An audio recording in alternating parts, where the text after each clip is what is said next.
Hi, my name is Tommy Roth. I am a horticulture extension specialist with Colorado State University, and today we are going to be answering some questions about seed starting from this little pot. So let's get started.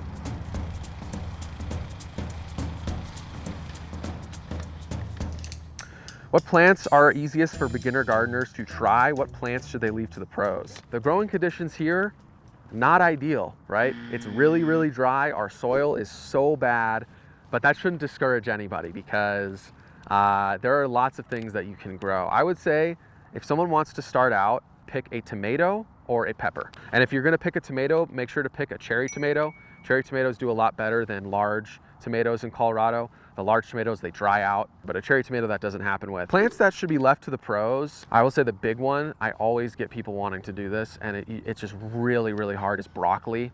So broccoli is produced generally in very humid climates, especially climates where there is a lot of fog in the morning. What you're actually eating in the broccoli is flower buds, it's unopened flowers. To get them really tight and bunched like that, it has to be humid, right? And in Colorado, it's not. It's super dry. They're not gonna get bunched like that. They're not gonna look like how you think broccoli should look like. They're gonna get spindly, they're gonna get leggy. 100% avoid broccoli. I would buy that at the store. That's really hard to do here. Is it best to put one seed per container or make it rain? Seeds don't have a 100% chance of germinating. So I would say at least probably put 2 or 3 in each seed container to make sure that there's gonna be a seed coming out. And then we do something called thinning. So let's just say you plant 3 seeds in a container, all 3 germinated, and one of them is looking a lot stronger and growing a lot faster than the other 2. You're going to want to cut back the other 2 and let the strong one survive, right? It's survival of the fittest with the plants. We want to grow the best ones. My apartment doesn't get much natural light. How can I ensure my seeds have enough light to survive? This is really hitting close to home for me. So I live in an apartment that is northeast facing, which is literally the worst direction to be facing for light. All my houseplants are sad. I'm not able to start my seeds just from natural light. So what I'm gonna have to do is I'm gonna have to buy a supplemental light source. So you can get these at Home Depot, at Lowe's, any garden store. They'll sell supplemental lighting, and you'll wanna hang this from a rack or something so that it can be above the plants. Usually I like to do about 12 inches above the surface of the soil. And then as the plant grows, I like to lift it up more and more. When should I start seeds indoors and when should I move them outdoors? So you're gonna wanna start seeds indoors about 4 to 8 weeks before the last killing frost. So generally, on average, our last frost is on May 6th in Boulder County. If you're in a different part of Colorado, consult the internet. You'll be able to figure it out very easily. And you're gonna wanna count back 4 to 8 weeks from that point to start them. If you start them any earlier, the plants are gonna start getting too big, they're gonna outgrow your setup. If you start them too late, they're not going to be old enough to survive the harsh, windy, hot, dry conditions that you could find in the middle of May. When should I move them outdoors?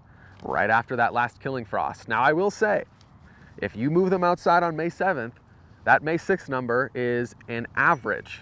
I am not gonna guarantee you it's not gonna freeze on May 8th. So, use your best judgment. A really safe date would be Mother's Day, is what we usually tell people. It generally almost never freezes after Mother's Day. But if you're really rearing to go, May 6th. And I will say one thing that you'll want to do before moving them outside is something called hardening off. So hardening off is a process where you will bring out your seedlings for an hour and you want to expose them to the UV radiation that the sun is going to be putting off. So plants, just like humans are, can get a sunburn, right? They can get burned by UV radiation. Maybe your first time, you'll do it for an hour, maybe the second day, maybe a couple hours, and you want to do this for 2 weeks. So for 2 weeks, you want to harden them off, and then once they're hardened off, they're ready to be put in the soil, and they won't get a sunburn, and you'll be having healthy plants.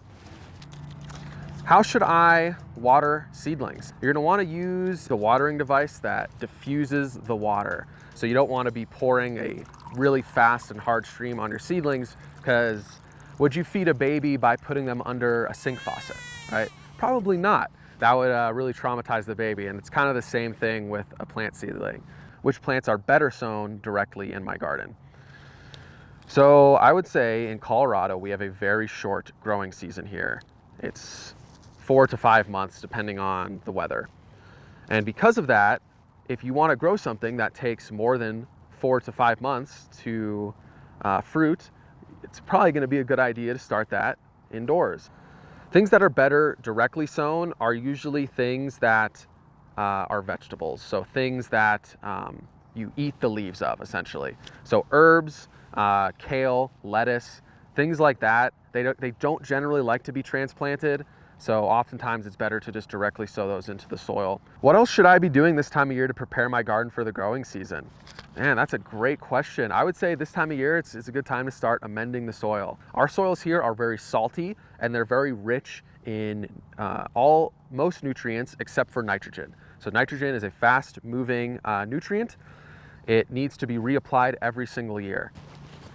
Next question.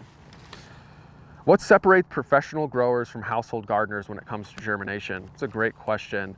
I would say a lot of money and a lot of facilities. When professional growers grow, they're growing an entire greenhouse of the same thing.